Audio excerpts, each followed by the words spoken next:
Last episode में हमने देखा था कि एलेक्स डेविल आइलैंड पर अपने दादाजी के बारे में पता लगाने आ गया था, जहां उसे पता लगा था कि उसके दादाजी डेविल आइलैंड के प्रिजन से भाग गए हैं और उन्हें एक गार्ड ने रोकने और जान से मारने की कोशिश करी थी। इसके बाद एलेक्स उस आइलैंड पर अपने दादाजी के बारे में सबूत ढूंढने के लिए निकलना चाहता था, लेकिन वो चुपचाप उस प्रिजन से नहीं निकल सकता था क्योंकि वहाँ बहुत गार्ड्स थे। इसलिए वो बोलने वाले पत्थर की मदद से वहां पर लगी एक फॉर्मेशन को एक्टिवेट कर देता है, जिसकी वजह से वो फॉर्मेशन आउट ऑफ कंट्रोल होने लगती है। अब आगे तो एपिसोड 117 की शुरुआत में उस फॉर्मेशन को कंट्रोल करने के लिए कई गार्ड्स आ जाते हैं। इसी बीच एलेक्स एक दूसरी जगह जाके वहां के प्रिजनर्स को आजाद कर देता है, लेकिन वहां पर और गार्ड्स आ जाते हैं तो वो प्रिजनर्स अपनी जान बचाने के लिए उनसे लड़ने लगते हैं।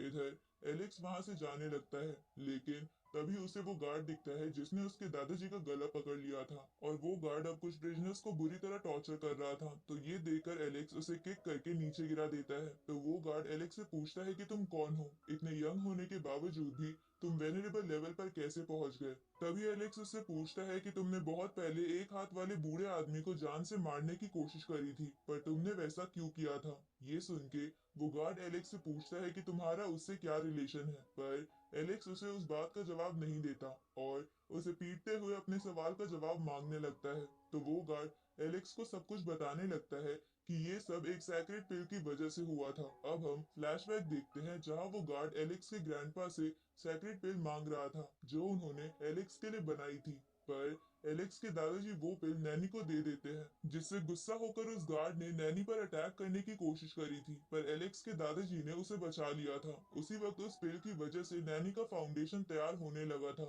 जिसे देखकर वो गार्ड एलेक्स के दादा से कहता है कि ये पिल फाउंडेशन को स्ट्रॉन्ग करती है और कल्टीवेशन लेवल को तेजी से बढ़ाने में भी मदद करती है, पर तुमने इस पिल को इस बेकार सी लड़की पे खर्च कर दिया। ये सुन के एलेक्स के दादाजी उससे कहते हैं कि ये पिल मैंने अपने पोते के लिए बनाई थी, पर उससे तो मैं अभी तक नहीं मिल सका, लेकिन इसका मतलब ये नहीं है कि मैं अपने दुश्मन को ये पिल दे दूं। अब सीन वापस प्रेजेंट में आ जाता है, जहाँ ये सब जानकर एलेक्स अपने ग्रैंडपा के बारे में सोचने लगता है कि कैसे उन्होंने इतने समय तक वो पिल उसके लिए संभाल कर रखी होगी। अब एलेक्स उस गार्ड से कहता है कि अगर तुम्हें कोई पिल नहीं मिलेगी तो तुम क्या किसी को जान से मारने की कोशिश करोगे। उसी वक्त वहाँ और भी गार्ड्स आ जाते हैं, जिसकी वजह से एलेक्स का ध्यान भटक जाता है और वो पहले वाला गार्ड एलेक्स को पंच करके पीछे कर देता है। जिसके बाद वो एलेक्स से कहता है कि अगर वो एक हाथ वाले लोअर वर्ल्ड का आदमी मेरे सामने फिर से आया तो मैं उसे अब की बार जिंदा नहीं छोड़ूंगा। तभी बोलने वाला पत्थर एलेक्स को उन गार्ड्स में से एक के हाथ का ट्रेजर दिखाते हुए कहता है कि ये ट्रेजर मेरे बहुत काम का है, क्योंकि इसके अंदर थंडर की पावर है, इसलिए मुझे ये चाहिए। इसके बाद एलेक्स पहले वाले गार्ड से पूछता है कि नैनी और वो एक हाथ वाला बूढ़ा आदमी इस वक्त कहाँ पर है। उसी वक्त हम वहाँ उस बंदे को देखते हैं जिसकी कॉन्शियसनेस से एलेक्स ने अपने दादाजी के बारे में इंफॉर्मेशन निकाली थी, पर अब उस बंदे को वो सब याद आ गया था, इसलिए वो सभी गार्ड मिलकर एलेक्स पर अटैक कर देते हैं। जहाँ ऐसा करते हुए पहले वाला गार्ड कहता है कि वो एक हाथ वाला बूढ़ा आदमी इस वक्त नर्क में होगा और मैं तुम्हें भी नर्क में पहुंचा दूंगा, पर एलेक्स उन सबको पीट के नीचे गिरा देता है। तभी बोलने वाला पत्थर एलेक्स से कहता है कि इन गार्ड्स में 3 वेनरेबल लेवल के कल्टीवेटर हैं और एक डिवाइन फ्लेम लेवल का, इसलिए हमें यहाँ से निकल लेना चाहिए।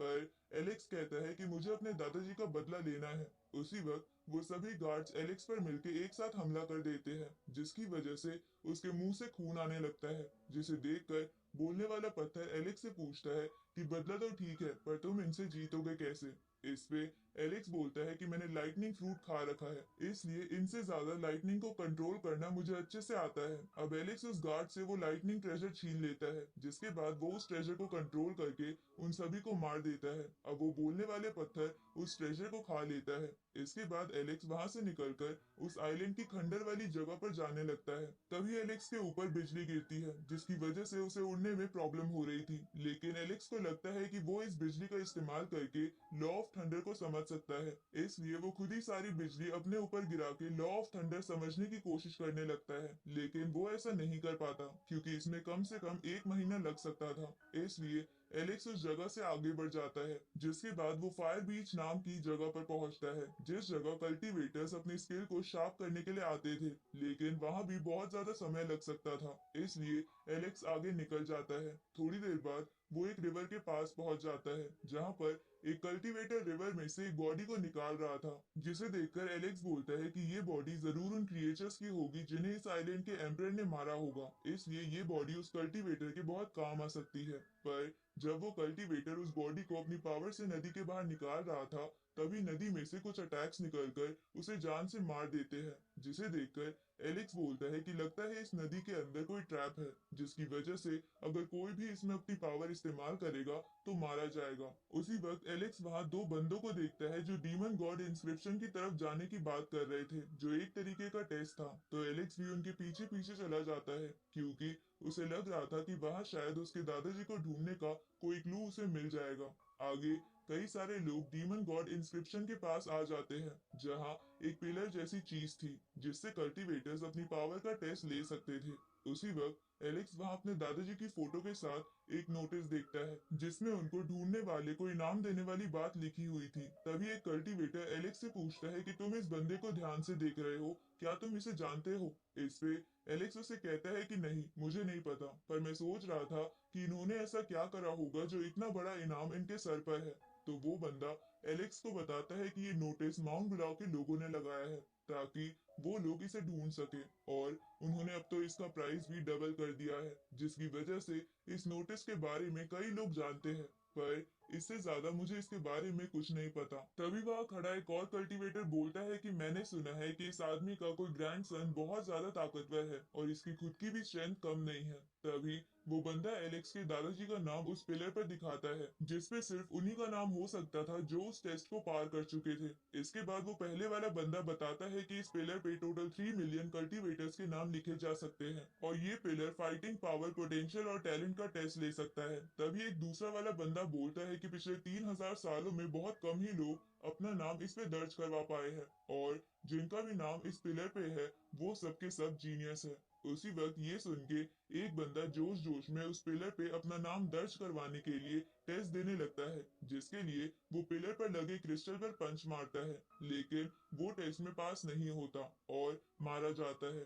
इधर वो पहले वाला बंदा कहता है कि मैंने र्यूमर सुने थे कि इस टेस्ट को देने में जान भी जा सकती है, पर ये बात तो सच है। तभी एक दूसरा बंदा भी सबको दिखाने के लिए स्टाइल से उस क्रिस्टल पे पंच मारता है, पर वो भी मारा जाता है। अब ऐसे करते करते बहुत सारे लोग मर जाते हैं, लेकिन कोई भी टेस्ट पास नहीं कर पाता। तो ये देखकर आधे लोग डर जाते हैं और अपनी जान को जोखिम में ना डाल के वहां से चले जाते हैं, लेकिन एलेक्स वहां से नहीं जाता। इसके बाद वो उस क्रिस्टल के पास जाने लगता है और उसके पास पहुंचने के बाद कहता है कि अगर ये पिलर फाइटिंग पावर, पोटेंशियल और टैलेंट का टेस्ट ले सकता है तो मैं इसे जरूर दूंगा, लेकिन क्योंकि अब मेरे पास सुप्रीम बोन नहीं है, इसलिए मैं सिर्फ फाइटिंग पावर और पोटेंशियल का टेस्ट दूंगा। अब ये बोल के एलेक्स अपनी पूरी पावर को अपने पंच में इकट्ठा करके जोर से उस क्रिस्टल पर अटैक करता है, जिसकी वजह से वो जगह पूरी तरह हिलने लगती है और एलेक्स की पावर उस क्रिस्टल से टकरा के आसपास की चीजें डिस्ट्रॉय करने लगती है। तभी वो क्रिस्टल चमकने लगता है, जिसके बाद उस क्रिस्टल में से एक येलो रोशनी आसमान में चली जाती है। अब उस क्रिस्टल में से कई सारे फ्लावर्स निकलकर आसमान को पूरा सजा देते हैं, जिसके बाद उस पिलर का गार्ड एलेक्स को बधाई देते हुए उसे गोल्डन लेटर्स में अपना नाम उस पिलर पे लिखने को कहता है। तो एलेक्स अपना एक गलत नाम उस पिलर पर लिख देता है, जो नाम उस पिलर के साथ पूरे आसमान में चमकने लगता है, क्योंकि अब तक जितने भी लोगों ने वो टेस्ट दिया था एलेक्स की फाइटिंग पावर उन सबसे ज्यादा थी। इधर जो लोग वो टेस्ट छोड़ के वहां से चले गए थे, वो भी आसमान में वो नाम देखकर वापस वहां आने लगते हैं। इधर एक मास्क वाला बंदा दूर से उस नाम को देखकर कहता है कि सच में ये तो बहुत ज्यादा इंटरेस्टिंग है। इसके बाद वो बंदा अपने एक सिपाही को इस बात का पता लगाने के लिए भेज देता है। इस तरह उस पिलर के पास वो पहले वाले कल्टीवेटर्स वापस आ गए थे। तभी एक लड़की उन सबको उस पिलर पे सबसे ऊपर गोल्डन वर्ड्स में लिखा वो नाम दिखाते हैं, जिसे देखकर वो सब हैरान हो जाते हैं और कहते हैं कि असल में ये हुआंग नाम का बंदा है कौन, जिसने इस पिलर को पूरा गोल्डन कर दिया। इस तरफ वो सिपाही उस मास्क वाले बंदे को बताता है कि किसी हुआंग नाम के लड़के ने उस पिलर से टेस्ट दिया था और उसकी ताकत पहले वाले सभी लोगों से सबसे ज्यादा है, जिसकी वजह से तुम भी उससे नहीं जीत सकते। इसलिए हमें जल्द से जल्द उससे पीछा छुड़ाना होगा, नहीं तो वो हमारे लिए खतरा बन जाएगा। इस तरफ हम माउंट ब्लाउ की एक बूढ़ी औरत को देखते हैं जो डिवाइन फ्लेम लेवल पर थी और अपने सैनिकों के साथ कहीं जा रही थी। इधर एलेक्स के दादाजी उसे दूर से देख रहे थे। इसके बाद वो वहां से चले जाते हैं, पर उस बूढ़ी औरत को इस बात का एहसास हो गया था, इसलिए वो अपने सिपाहियों को उनके पीछे भेज देती है और इसी के साथ ये एपिसोड यहीं खत्म होता है।